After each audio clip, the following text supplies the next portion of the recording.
কাঁচ বেশ কয়েক প্রকারের হয়ে থাকে। সবথেকে বেশি ব্যবহার করা হয় দুই ধরনের কাঁচ। প্রথমটি হলো সিম্পল গ্লাস, যা ট্রান্সপারেন্ট অর্থাৎ স্বচ্ছ হয়ে থাকে। আর এই গ্লাস আমরা বিভিন্ন ক্ষেত্রে ব্যবহার করে থাকি, যেমন বিভিন্ন কাঁচের পাত্র, জানালা, বিভিন্ন গাড়ির গ্লাস সহ আরো অনেক কিছু। আর এই সিম্পল গ্লাস দিয়েই তৈরি করা হয় আয়না। দ্বিতীয় প্রকারভেদটি হলো স্পেশাল গ্লাস।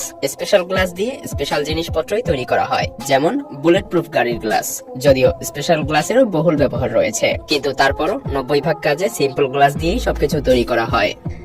এবার চলুন দেখে নেওয়া যাক এই সিম্পল গ্লাস কিভাবে তৈরি হয়। 75 ভাগ বালু, 15 ভাগ সোডা আর 10 ভাগ চুনা পাথর প্রথমে একত্র করা হয়। এরপর এগুলোর মিশ্রণ করা হয়। রিসাইকেল করা বিভিন্ন কাঁচের টুকরাও এই মিশ্রণের মধ্যে ঢেলে দেওয়া হয়। এরপর এই মিশ্রণকে 800 থেকে 1500 ডিগ্রি সেলসিয়াস তাপমাত্রায় গলানো হয়। তারপর সেই মিশ্রণ বিভিন্ন ছাঁচে ঢেলে দেওয়া হয়, আর এটা ঠান্ডা হয়ে যাওয়ার পরে সিম্পল গ্লাসে পরিণত হয়। যদি আলাদা আলাদা ডিজাইনের কাঁচের তৈরি কোনো কিছু তৈরি করার প্রয়োজন পড়ে, তাহলে সেই গলানো কাঁচ বিভিন্ন আকারের ছাঁচে ঢেলে দেওয়া হয়, যার ফলে কাঁচকে আমরা বিভিন্ন রূপে দেখতে পাই। এভাবেই সিম্পল গ্লাস দিয়ে আমাদের নিত্য প্রয়োজনীয় দ্রব্যাদি তৈরি করা হয়। এছাড়াও গ্লাস আরো 3 ধরনের হয়ে থাকে। প্রথমটি হলো স্বচ্ছ গ্লাস, দ্বিতীয়টি অস্বচ্ছ গ্লাস, আর 3 নম্বরটি হলো অর্ধ স্বচ্ছ গ্লাস।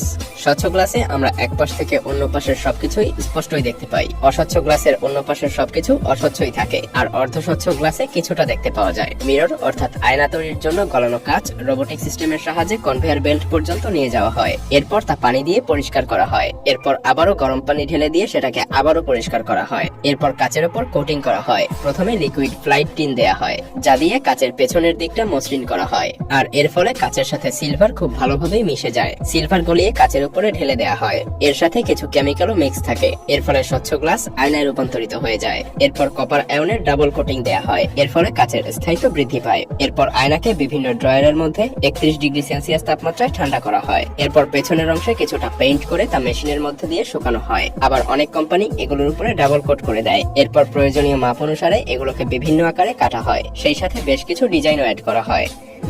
গ্লাসকে বিভিন্ন আকারে রূপান্তরিত করার জন্য বেশ কয়েকটি পদ্ধতি ব্যবহার করা হয়, তবে এর মধ্যে সবথেকে বহুল প্রচলিত পদ্ধতিটি হলো মোল্ডিং। এই পদ্ধতিতে বোতল, গ্লাস, জারের মতো দ্রব্যাদি প্রস্তুত করা হয়। এর জন্য গলানো কাঁচকে প্রথমে একটি ছাঁচে ঢেলে দেওয়া হয়। এই ছাঁচ বিভিন্ন আকারের হতে পারে, আর পরবর্তীতে কাঁচের আকার হয়ে থাকে ঠিক যেন ছাঁচের প্রতিবিম্ব। এরপর গলানো কাঁচে মোল্ডিং পদ্ধতি ব্যবহার করা হয় এবং মোল্ড হওয়া পর্যন্ত অপেক্ষা করা হয়। এটা যখন সম্পন্ন করা হয় তখন বাতাস দিয়ে পূর্ণ করে প্রত্যাশিত বিভিন্ন আকারের সেই কাঁচকে রূপান্তরিত করা হয়। বেশ কিছুক্ষণ অপেক্ষা করার পরে গলানো এই কাঁচ ঠান্ডা হয়ে যায়। এরপর ছাঁচ থেকে সেগুলোকে আলাদা করে বাইরে বের করা হয়।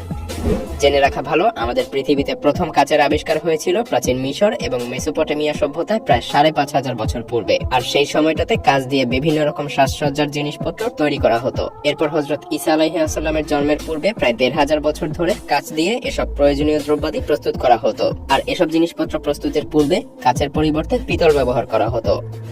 এরপর বিভিন্ন পর্যায়ের মধ্যে দিয়ে 1835 সালে সর্বপ্রথম কাঁচ দিয়ে তৈরি করা হয় ক্রিস্টাল ক্লিয়ার মিরর অর্থাৎ আয়না। আর এটার আবিষ্কারক হলো জার্মান কেমিস্ট জাস্টাস ভন লিউবিক। আর তখনই প্রথম সিলভার লেয়ারের প্রথম মিরর অর্থাৎ আয়না আবিষ্কার করা হয়। আর বর্তমান সময়েও সেই একই পদ্ধতিতে কাঁচ তৈরি হয়ে আসছে।